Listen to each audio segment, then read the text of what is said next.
When you think of Vikings, you probably picture longships slicing through icy waters and fierce warriors braving the unknown. Their reputation for exploration and conquest is legendary, and their ships are icons of the age. But there's a crucial piece of their technology we almost always overlook: rope.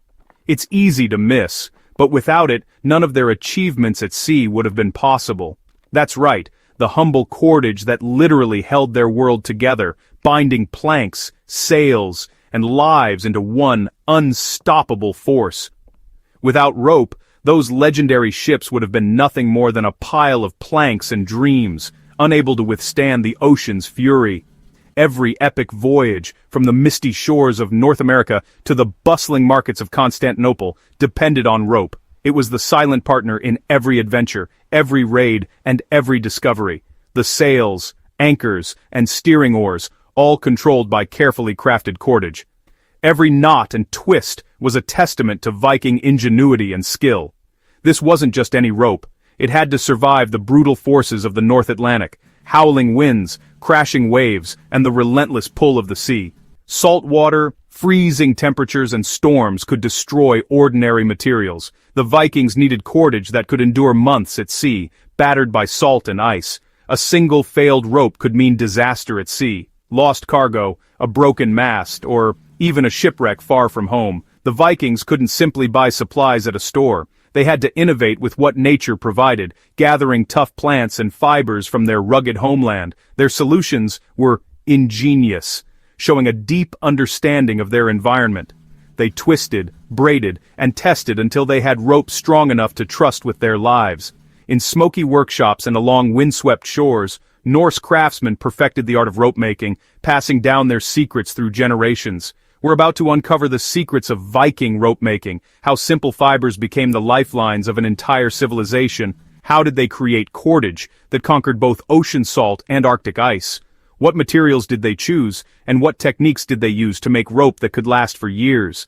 The answers reveal a story of survival, clever engineering, and a connection to nature that's easy to forget in our modern world. This is the story of the rope that launched 1,000 raids and discoveries, a silent hero woven into the very fabric of the Viking Age. To truly understand the importance of rope to the Vikings, you have to step into their world, a place shaped by unforgiving landscapes, brief growing seasons, and the ever-present sea, which was both a lifeline and a constant danger. Every journey, every harvest, and every battle with the elements depended on the tools they could craft from what nature provided. Rope was more than just a tool, it was a multi-purpose super tool, as essential to survival as an axe or a knife. Without rope, even the simplest daily tasks would have been impossible. Their legendary longships, marvels of engineering and symbols of Viking power, relied on rope for both flexibility and strength. Without strong, reliable cordage, these ships could never have crossed open seas or navigated treacherous fjords. Planks were lashed to ribs, masts held upright by shrouds, and sails controlled by sheets and braces. Every part of the ship was bound together by rope, making it seaworthy and resilient. A single longship could require thousands of feet of reliable cordage, each length carefully crafted and maintained. The quality of rope could mean the difference between a safe voyage and disaster at sea. On land, rope was just as vital. It tethered livestock, hauled heavy loads of hay, bound sheaves of grain, and was woven into nets and traps for fishing and hunting, essential for feeding families through long winters. Rope lifted timbers for building homes, held clothing together with clever knots and lacing, and even decorated daily life with intricate patterns and designs. Rope was everywhere, woven into the very fabric of Viking society, visible in every corner of village life, from the smallest tool to the largest ship. Rope making was a vital industry, involving entire communities. Men, women, and children all played a part in gathering fibers, twisting strands, and crafting the strong cords that held their world together. A family's wealth and a village's security could be measured by their stores of rope. The more rope they had, the more prepared they were for whatever challenges lay ahead. In the Viking world, a strong rope was more than just a tool. It was a lifeline, a symbol of resourcefulness and survival. Rope was the tool that let them hunt, build, travel, and ultimately thrive. in one of history's most challenging environments. What were Viking ropes made of? The answer might surprise you because it wasn't just one thing. Vikings were incredibly resourceful, using whatever materials they could find in their environment to craft ropes that suited their needs. The answer: whatever worked best. They didn't limit themselves to a single source. Instead, they experimented with a wide range of natural fibers and animal products, always searching for the perfect combination of strength, flexibility, and durability. For heavy-duty jobs, they used the inner bark of linden trees, bast, naturally strong and flexible. Bast was easy to harvest and could be twisted into sturdy ropes for everyday tasks, from tying down cargo to building shelters. But they didn't stop there. Animal products played a huge role. Vikings understood that different jobs required different ropes, and animal fibers offered unique properties. Horsehair was prized for strength and durability. It could be twisted into ropes that were both tough and long-lasting, perfect for tasks that demanded extra resilience. Wool, when spun right, became tough and water-resistant. This made it ideal for ropes that would be exposed to the elements, especially on long sea voyages. For the strongest ropes, they used strips of walrus or seal hide. These hides were incredibly tough and could withstand the harshest conditions, from icy seas to heavy loads. Each material had a purpose: bast for general use, animal fibers for water resistance, and hides for maximum strength. Vikings matched the rope to the job, ensuring reliability in every situation. The natural oils in wool and walrus hide made them perfect for salty seas. These ropes resisted rot and stayed strong even after repeated exposure to water. Walrus hide ropes were strong, light, and resisted decay.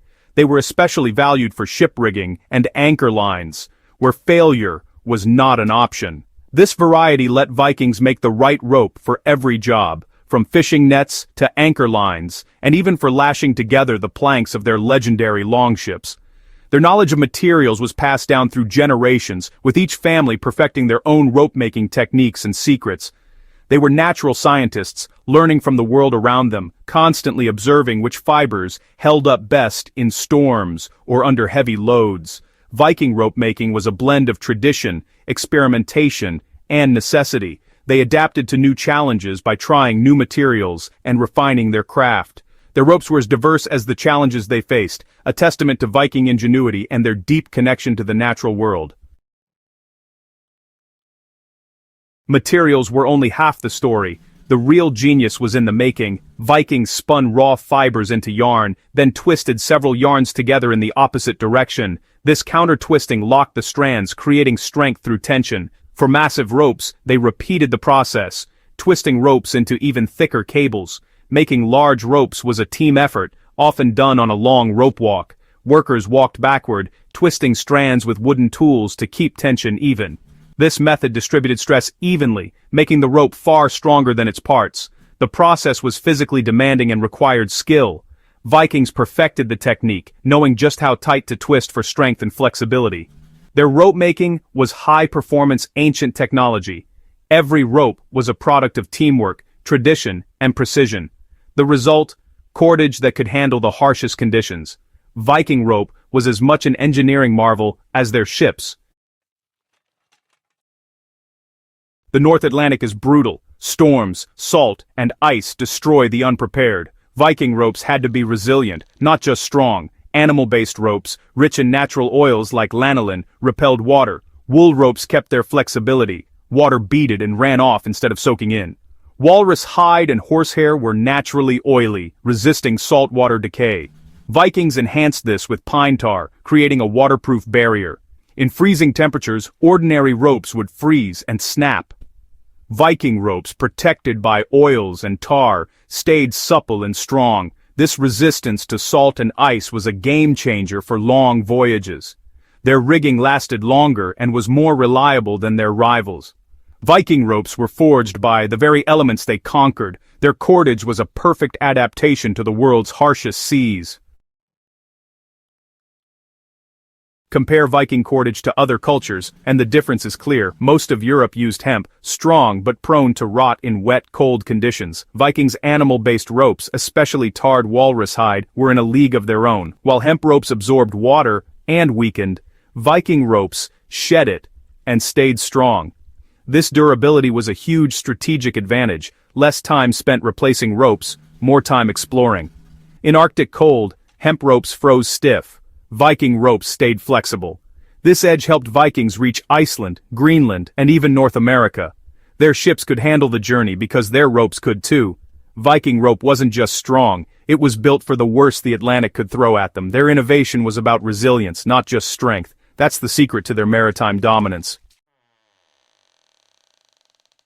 Rope was more than a tool. It became a symbol in Viking myth and legend. The Norse fates spun the threads of destiny, weaving life itself. Gleipnir, the magical chain that bound Fenrir, was stronger than iron but looked like silk. Its strength came from unexpected magical ingredients, an allegory for Viking rope making. True strength, the myths say, comes from cleverness, not brute force. Even in daily life, knots were believed to hold power. Wind knots could summon a breeze. Rope connected the mundane to the magical, the sailor to the gods. In Viking hands, cordage was a symbol of connection, control, and hidden strength. Their stories remind us, what looks simple can be the most powerful. Rope was the thread that bound their world together.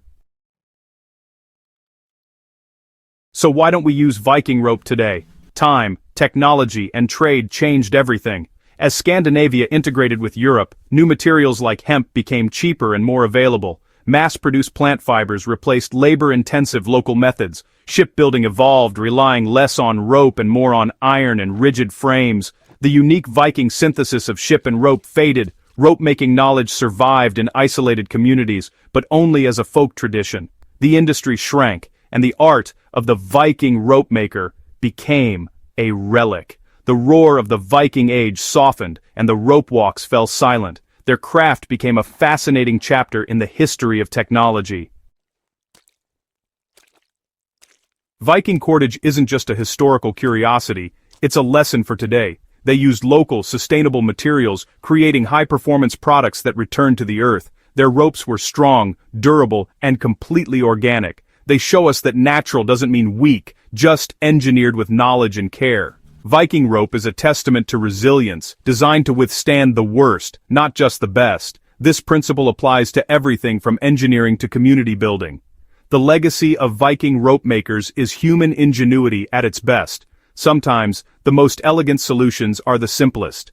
So next time you see a Viking ship, look at the ropes. They're the sinews of exploration and a powerful echo from the past. The solutions we need might be hiding in plain sight.